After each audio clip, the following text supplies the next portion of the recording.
ಸಿಂಧೂರ ಪ್ರತಿಕಾರದಲ್ಲಿ ಈಗ ಆಗ್ತಾ ಇರುವಂತ ಬೆಳವಣಿಗೆ ಏನಿದೆ ಕಾಶ್ಮೀರದಲ್ಲಿ ಅನ್ನುವಂಥದ್ದನ್ನ ನೋಡೋಣ. ಪ್ರತಿ ಗಡಿಯಲ್ಲೂ ಕೂಡ ಪಾಕ್ನಿಂದ ನಿರಂತರವಾಗಿ ಡ್ರೋನ್ ದಾಳಿ ನಡೀತಾ ಇದೆ. ಒಂದೇ ಬಾರಿಗೆ 10ಕ್ಕೂ ಹೆಚ್ಚು ಡ್ರೋನ್ಗಳಿಂದ ದಾಳಿ ನಡೆದಿದೆ. ಒಂದೇ ಬಾರಿ ಡ್ರೋನ್ ದಾಳಿಯ ಜೊತೆಗೆ ಪಾಕ್ನಿಂದ ನಿರಂತರವಾಗಿ ಫೈರಿಂಗ್ ಕೂಡ ನಡೀತಾ ಇದೆ. ಅದು ಕಂಟಿನ್ಯೂಸ್ ಆಗಿ ಆಗ್ತಾನೆ ಇದೆ.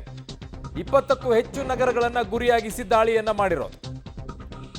ನಿನ್ನೆ 36ಕ್ಕೂ ಹೆಚ್ಚು ನಗರಗಳನ್ನ ದಾಳಿಯನ್ನ ಮಾಡಿತ್ತು. ಪ್ರತಿಯೊಂದು ಡ್ರೋನ್ ದಾಳಿಯನ್ನ ಕೂಡ ಈಗ ADS ವಿಫಲಗೊಳಿಸ್ತಾ ಇದೆ. ನೋಡ್ತಾ ಇದ್ರ ದೃಶ್ಯಾವಳಿಗಳನ್ನ. ಕುಪ್ವಾರ್ ಫೈರಿಂಗ್ ಮತ್ತು ರಜೌರಿಯಲ್ಲೂ ಕೂಡ ಡ್ರೋನ್ ಅಟ್ಯಾಕ್ ಆಗ್ತಾ ಇರುವಂತದ್ದು. ಪಂಜಾಬ್, ಗುಜರಾತ್, ರಾಜಸ್ಥಾನ ಮತ್ತು ಜಮ್ಮು ಕಾಶ್ಮೀರದ ಈ ಭಾಗಗಳಲ್ಲಿ ಹಲವು ಕಡೆಗಳಲ್ಲಿ ದಾಳಿಯನ್ನ ಮಾಡ್ತಾ ಇದೆ. ಶ್ರೀನಗರದಲ್ಲಿ 25ಕ್ಕೂ ಹೆಚ್ಚು ಡ್ರೋನ್ ದಾಳಿ ನಡೀತಾ ಇದೆ. ಶ್ರೀನಗರದಲ್ಲಿ 25ಕ್ಕೂ ಹೆಚ್ಚು ಎಲ್ಲಾ ಡ್ರೋನ್ಗಳನ್ನು ಕೂಡ ಏರ್ ಡಿಫೆನ್ಸ್ ಸಿಸ್ಟಮ್ ಈಗ ಹೊಡೆದುರುಳಿಸಿದೆ. ಶ್ರೀನಗರದ ಏರ್ಪೋರ್ಟ್ ಬಳಿ ಡ್ರೋನ್ ಅಟ್ಯಾಕ್ ವಿಫಲವಾಗಿದೆ.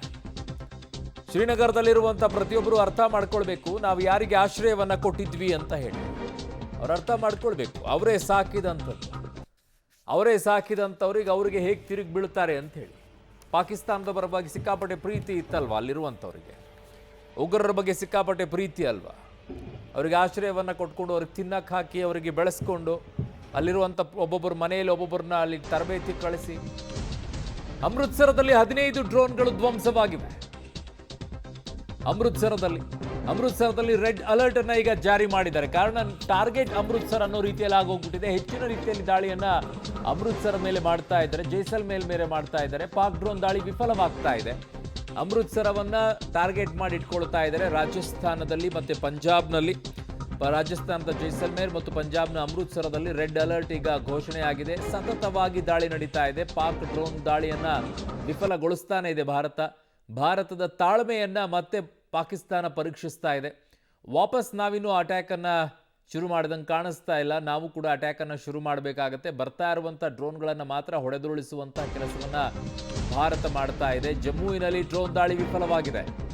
ಸತತವಾಗಿ ಟಾರ್ಗೆಟ್ ಅನ್ನ ಮಾಡ್ತಾ ಇರುವಂತದ್ದು. ಪಾಕ್ನ ಎಲ್ಲಾ ಡ್ರೋನ್ಗಳನ್ನ ಕೂಡ ಈಗ ಏರ್ ಡಿಫೆನ್ಸ್ ಸಿಸ್ಟಮ್ ಏನಿದೆ ಹೊಡೆದುರುಳಿಸ್ತಾನೆ ಇದೆ. ಜಮ್ಮು ವ್ಯಾಪ್ತಿಯ ಬ್ಲ್ಯಾಕ್ಔಟ್ ಈಗ ತೆರವು ಮಾಡಿದ್ದಾರೆ. ಜಮ್ಮು ವ್ಯಾಪ್ತಿಯಲ್ಲಿ ಬ್ಲ್ಯಾಕ್ಔಟ್ ಅನ್ನ ಸಂಪೂರ್ಣವಾಗಿ ಕತ್ತಲು ಮಾಡಿಟ್ಟಿದ್ರು. ಈಗ ಅದನ್ನ ಓಪನ್ ಮಾಡಿಟ್ಟಿದ್ದಾರೆ. ಜಮ್ಮುವಿನಲ್ಲಿ ಡ್ರೋನ್ ದಾಳಿ ಕೂಡ ವಿಫಲವಾಗ್ತಾ ಇದೆ. ಎಲ್ಲಾ ಭಾಗಗಳಲ್ಲೂ ಕೂಡ ಏರ್ ಡಿಫೆನ್ಸ್ ಸಿಸ್ಟಮ್ ಏನಿದೆ ನಮ್ದು ಅದು ಹೊಡೆದುರುಳಿಸ್ತಾ ಇದೆ ಡ್ರೋನ್ಗಳನ್ನ ಸಂಪೂರ್ಣವಾಗಿ. ಏನು ಬ್ಲ್ಯಾಕ್ಔಟ್ ಅನ್ನ ಕೂಡ ತೆರವುಗೊಳಿಸುವಂತ ಕೆಲಸವನ್ನ ಮಾಡಿದ್ದಾರೆ. ಜಮ್ಮುವಿನಲ್ಲಿ ಡ್ರೋನ್ ದಾಳಿ ಕೂಡ ಈಗ ವಿಫಲವಾಗ್ತಾ ಇದೆ. ಸತತವಾಗಿ ಪಾಕಿಸ್ತಾನ ದಾಳಿಯನ್ನ ಮಾಡ್ತಾನೆ ಇದೆ ಡ್ರೋನ್ ಮೂಲಕವಾಗಿ. ನಾನು ಆಗ್ಲೂ ಕೂಡ ಹೇಳ್ತಾ ಇದ್ದೆ ಈ ವಿಚಾರದಲ್ಲಿ.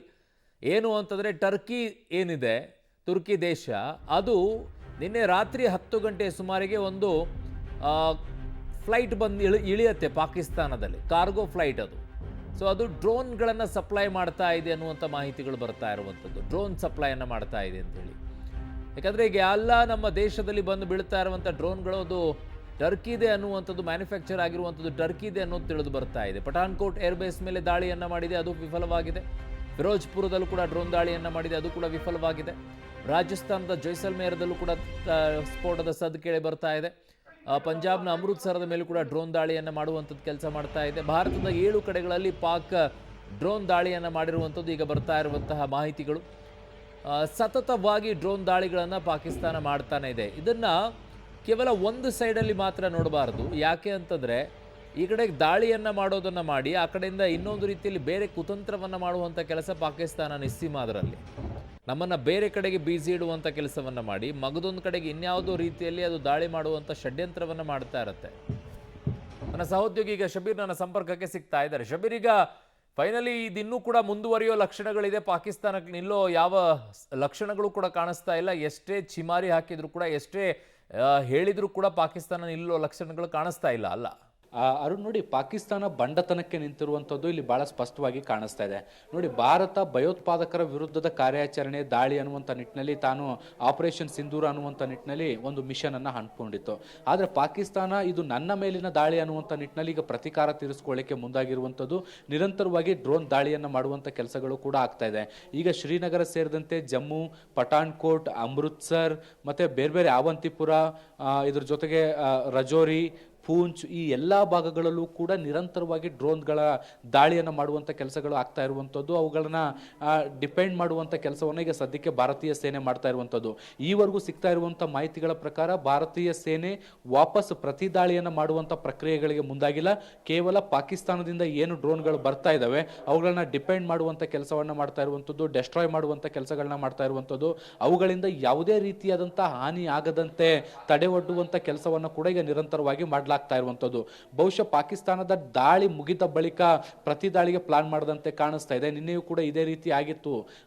ಫಸ್ಟ್ ಮೊದಲು ಏನು ಪಾಕಿಸ್ತಾನ ದಾಳಿಯನ್ನು ನಡೆಸ್ತು ಅವೆಲ್ಲವನ್ನು ಕೂಡ ಡಿಪೆಂಡ್ ಮಾಡಿದ ಬಳಿಕ ಪ್ರತಿ ದಾಳಿಯನ್ನು ಶುರು ಮಾಡಿಕೊಂಡಿತ್ತು. ಬಹಳ ತೀವ್ರ ಪ್ರಮಾಣದ ಪ್ರತಿ ದಾಳಿಯನ್ನು ಮಾಡುವಂಥ ಕೆಲಸವನ್ನು ಕೂಡ ಭಾರತ ಮಾಡಿತ್ತು.